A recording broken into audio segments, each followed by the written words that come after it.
슬펐다 말하지 마라. 대신 독자를 울려라.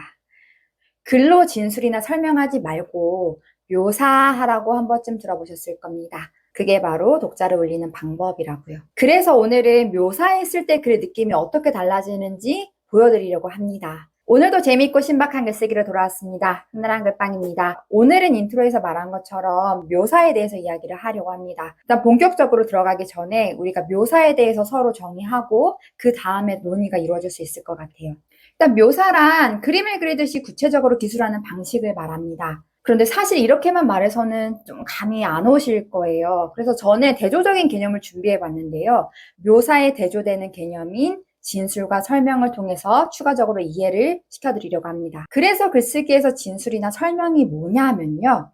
사실적이고 요약적인 방식으로 정보를 전달하는 글쓰기 기법을 말한다고 하고, 사실 이건 우리가 보통 글 쓰는 형태의 문장을 말하기도 해요. 지금까지도 조금 긴가민가 하실 건데 예시를 보여드리면 아마 확실하게 이해가 되실 겁니다. 예를 들어서 이 둘의 느낌 차이를 봐볼까요? 일단 진술과 설명 형태의 문장의 예시입니다. 나 중학교 1학년 때 아빠가 돌아가셨다. 슬펐다. 어떠세요? 이건 사실 제 이야기이긴 한데 눈물파리를 하고 싶어서 그런 건 아니었고, 오늘 소개해드릴 영상을 찍다 보니 어쨌든 저의 이야기가 드러났습니다만, 이런 식으로 우리가 그동안 썼던 게 바로 진술이자 설명 형태의 문장. 아빠가 돌아가셨다, 슬펐다.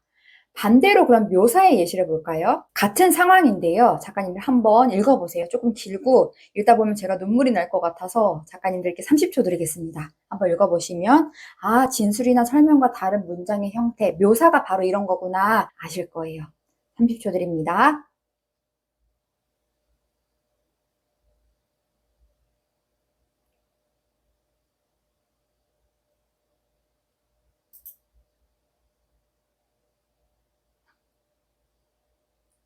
어떠세요? 느낌이 좀 많이 다르죠? 진술과 설명 형태로 문장을 쓰는 것과 묘사 형태로 문장을 쓰는 것은 이렇게 다르다라는 것. 진술이나 설명 형태의 문장은요, 퉁쳐서 단정 지을 때가 굉장히 많아요. 아까 사실적이고 요약적인 방식으로 정보를 전달하는 글쓰기라고 했잖아요. 제가 쓴 문장처럼 중1 때 아빠가 돌아가셨고 그래서 슬펐다라고 뭔가 엄청 큰 사건인데 사실은 엄청 퉁쳐서 단정 지어버리죠. 그리고 사실은 그래서는 독자를 울릴 수가 없습니다. 아무리 중인 소녀가 겪은 슬픈 사건이라고 해도 어떤 면에서는 이 문장만 봤을 때는 굉장히 보편적이고 누구나 부모님이 돌아가시는 거 아니야? 라고 좀 대수롭지 않게 여길 만한 그런 감정 없는 진술이나 설명 형태의 문장이 되는데, 그래서 작가님들께 추천하는 방법, 아까 묘사인데요. 결국에는 독자를 울리려면 그러면 이렇게 해보시라는 거예요. 작가님들이 평소에 진술이나 설명 형태의 문장을 굉장히 많이 쓰셨다고 했잖아요. 그리고 묘사를 그래서 해보려고 할 때 작가님들이 난감해 하시는 포인트가 저는 어떻게 어디서 무엇을 묘사해야 될지를 모르겠어요 라는 거였거든요.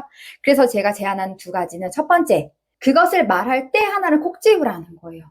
작가님들이 그동안 왜 묘사를 못 하셨었냐면요. 내가 있었던 어떤 진술이나 설명 형태의 나만의 사건들, 아까 전에 제 예시로 따지자면 아빠가 돌아가셨고 슬펐다라는 것, 그거를 묘사하기 위해서는요. 일단은 첫 번째로 중요한 게 묘사할 상황부터 특정 지어져야 돼요. 내가 묘사할 상황 자체가 특정 지어지지 않으면 묘사할 수가 없어요. 그래서 제가 제안하는 게 바로 이거. 콕 찍어서 그 때를 찾으셔라. 두 번째는요, 그 다음 묘사하는 거예요. 아주 간단합니다. 각 항목에 대해서 하나하나씩 살펴보겠습니다. 첫 번째는 그것을 말할 때 하나를 콕 집어라.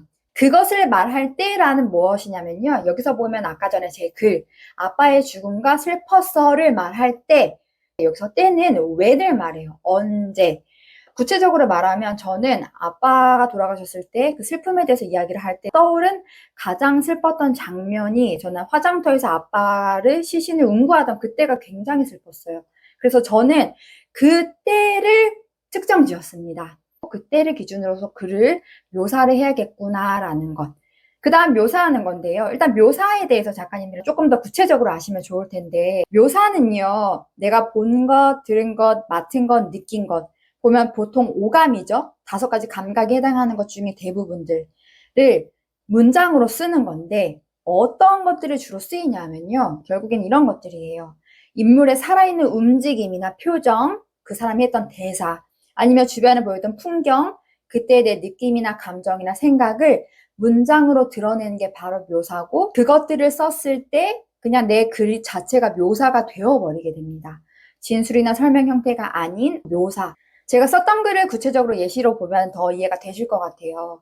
보면 제가 울음소리 아니면은 뭐 탄내, 검은 소복 입은 엄마, 관 하나가 도착한 거, 아빠가 어른들에 의해서 들려줬던 것, 엄마의 대사, 은경 아빠 내가 애들 잘 키울게 했던 것들, 이 모두가 아까 전에 봤던 그 묘사, 인물의 살아있는 움직임, 표정, 대사, 풍경, 내 느낌과 감정, 생각들, 이것들이 다 이 문장에 드러났기 때문에 내가 묘사로 보여지게 된다. 잘 따라오고 계시죠? 딱 하나만 더 볼게요. 작가님들의 이해를 완전히 제가 잘 시켜드렸나 확인하기 위해서 하나의 예시만 더. 자, 이런 문장이 있을 수 있어요. 작가님들이 그동안 썼던 문장처럼 나의 첫사랑은 뜨거웠다 라고 진술이자 설명 형태로만 썼다면 이걸로는 독자들에게 내 첫사랑이 뜨거웠다는 거에 대해서 공감시키기가 어렵다.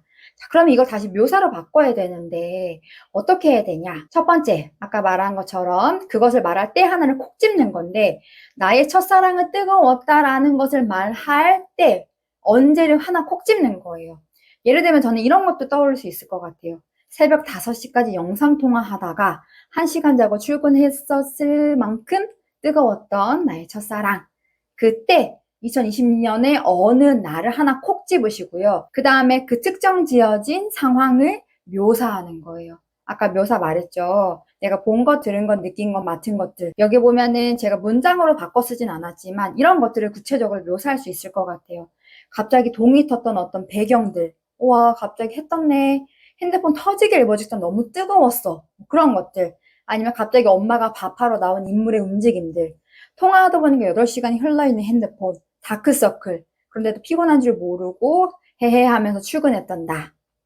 이런 것들을 그대로 문장으로 옮겨 써주시면 묘사가 된다라는 것. 그래서 앞으로 독자를 웃고 울리고 싶은 작가님들은 어떻게 쓰셔야 되냐? 딱 2가지만 찾으시면 되는 거예요. 그것에 맞는 한 상황을 찾고 그 다음에 그것을 구체적으로 쓰면 된다. 묘사하면 된다라는 것. 어렵지 않죠? 오늘 제가 준비한 건 여기까지고요. 그 추석 때 혹시 많이 드시지 않았나요? 글 쓰다 보면 좀 칼로리도 소모된다고 하는데